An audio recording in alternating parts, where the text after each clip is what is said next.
प्रसिद्ध अभिनेता दिलीप कुमार अब इस दुनिया में नहीं रहे।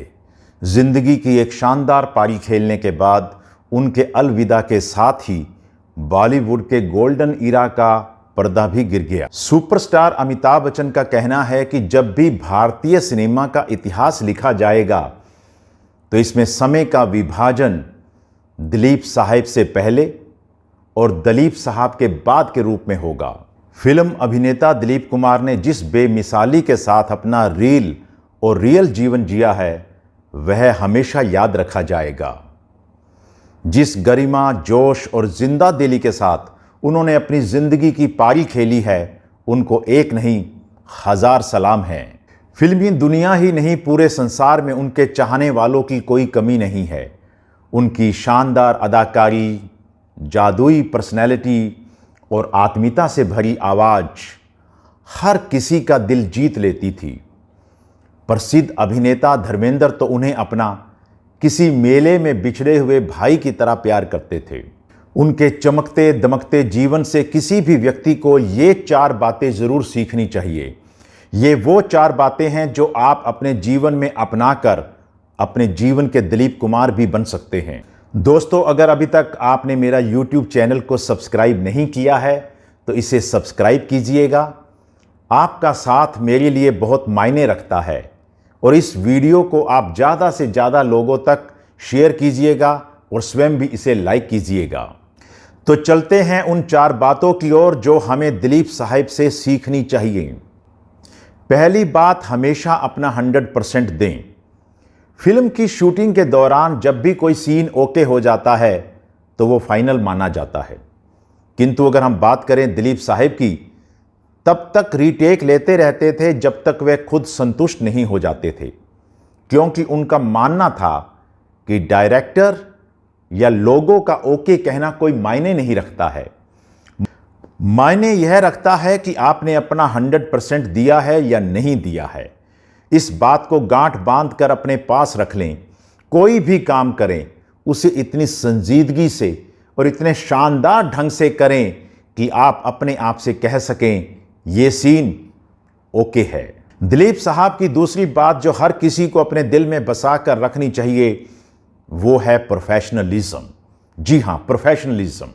आप जो भी काम करें उसमें अपनी भावनाओं या अपनी व्यक्तिगत समस्याओं का समावेश बिल्कुल ना करें। अपनी ज़िंदगी के अंदर अपने काम धंधे की बात आए तो हमेशा प्रोफेशनलिज्म रखिएगा। ऐतिहासिक फिल्म मुगले आजम की शूटिंग के दौरान दिलीप साहब के मधुबाला से संबंध इस कदर खराब हो गए थे कि दुआ सलाम की बात तो दूर, वो एक दूसरे को देखते तक भी नहीं थे। ऐसी हालात में भी उन्होंने अपनी व्यक्तिगत समस्याओं और अपनी भावनाओं को दूसरी तरफ रखकर प्रेम भाव के इतने शानदार सीन दिए कि वह आज भी याद रखे जाते हैं। फिल्मों में राज कपूर उनके सबसे बड़े प्रतिद्वंदी थे, किंतु फिल्मों से बाहर वे बेहद गहरे दोस्त थे। याद रखें, आप किसी से आपकी बनती है या नहीं बनती है, विचारधारा आपकी किसी से मेल खाती है या नहीं खाती है, आपका ये व्यक्तिगत मामला है। इसे कभी भी अपने वर्क प्लेस और अपने काम धंधे में लेकर मत जाइएगा। जब दिलीप कुमार नई नई फिल्मों में आए थे तो उनके सामने एक बड़ा सवाल था कि उन्हें किस एक्टर की तरह एक्टिंग करनी चाहिए। मतलब उनकी डायलॉग डिलीवरी कैसी होनी चाहिए, बोलने का अंदाज कैसा होना चाहिए। इसके लिए उन्होंने हॉलीवुड के फिल्म सितारे, बहुत सारी फिल्मी सितारे जैसे जेम्स स्टुअर्ट थे, पॉल मनी थे, क्लार्क गैबल थे, उन तमाम लोगों की हॉलीवुड फिल्में देखी, किंतु अंत में उन्होंने फैसला किया कि वो अपने प्रेरक और अपने टीचर खुद बनेंगे। आज हम उनके जिस करिश्माई अभिनय की दाद देते हैं, याद रखिएगा वो शुद्ध दिलीप कुमार का अपना था। वो उनका वक्फा यानी कि पॉज दे देकर डायलॉग डिलीवर करना, आपको याद है ना, तुम्हारे सोचने के तरीके पे मुझे अफसोस हुआ। अफसोस ही नहीं बल्कि शर्म भी आई। याद आपको शक्ति फिल्म का ये डायलॉग दिलीप कुमार जब भी बोलते थे वो अपने डायलॉग डिलीवरी के अंदर वक्फा दे देकर यानी कि पॉज दे देकर बोलते थे। ये उनका अपना अभिनय का अंदाज था। आप भी हमेशा याद रखें, दूसरों से इंस्पायर हों, दूसरों को देखें, पर आपका स्टाइल, जीवन शैली, आपका सोचने का नजरिया वही होना चाहिए जो आप हैं। बनना है तो आप अपने जैसे बनो। दिलीप साहब हमेशा जीवन से भरी जिंदगी जीते रहे, ये आप उनसे चौथी अच्छी बात सीख सकते हैं। वो हमेशा बन ठन के रहते थे, सफ़ेद रंग के कपड़े उनको बड़े प्यारे लगते थे और उनकी वार्डरोब से जो उनकी वार्डरोब थी उसके दो हिस्से थे, एक में वाइट, एक में ऑफ वाइट। जीवन के अंतिम पलों में भी जब कभी वे किसी भी अवसर पर दिखाई देते थे तो हमेशा वो शानदार कपड़ों में ही दिखाई देते थे। जब इन दिनों वो काफ़ी बीमार रहे, जब भी उनका हॉस्पिटल आना जाना होता था तो आपने देखा होगा वो हमेशा कोट में या टाई लगाकर और हमेशा बन ठन कर आते थे। खेलों में हमेशा उनकी रुचि रही, अच्छी पुस्तकों में डूब जाना उनकी दिनचर्या का एक हिस्सा था।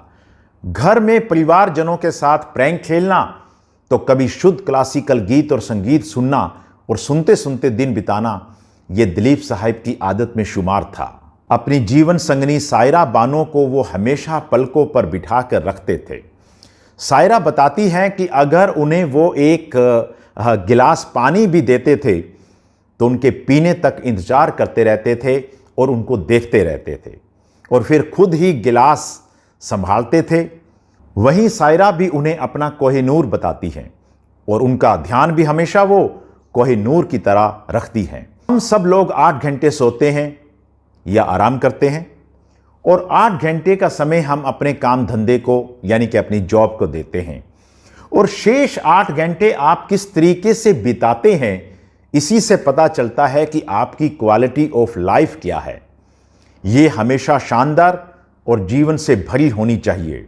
इन 4 बातों को जीवन में अपनाकर आप भी अपने जीवन को लंबा ही नहीं बल्कि गहरा भी बना सकते हैं। क्योंकि दिलीप साहब इस समय हमारे इस दुनिया में नहीं हैं, हम उनको श्रद्धांजलि देते हैं, उनको सलाम करते हैं और जिस तरीके से उन्होंने अपनी ज़िंदगी की पारी खेली है, हम आशा करते हैं कि वो हमेशा हमेशा फिल्म इंडस्ट्री में ही नहीं बल्कि दुनिया भर में याद रखे जाएंगे।